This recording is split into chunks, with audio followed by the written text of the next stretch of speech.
Hi, my name's James Utterback, and I'll be teaching you how to analyze a property.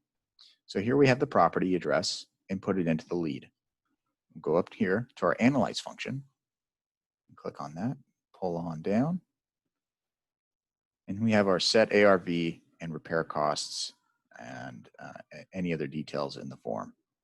So the best way to determine repair costs is by looking at the pictures. So here we'll just go up to the pictures, take a look. Looks like to be a nice exterior photo. Doesn't look like it'll need much on the exterior. I'll go ahead and go through these photos. It's a nice side view, a little bit closer up of the wall. Looks good. Another picture. That garage looks pretty good.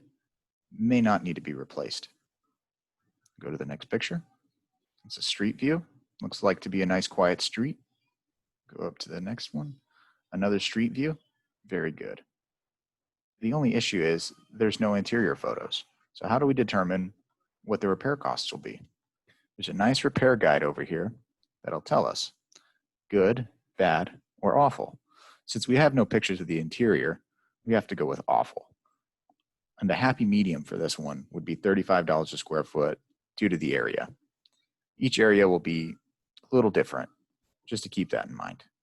So we'll go ahead and put in here 35 and then click and it'll autofill. Since it's an 82775 number, I like to deal with round numbers. We'll go ahead and replace that with 83,000.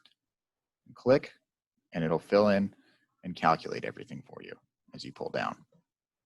As you can see here, hold time for 4 months factors into the calculations of what you need to offer, which is right here. This 333 number here is what we would need to sell it for an investor.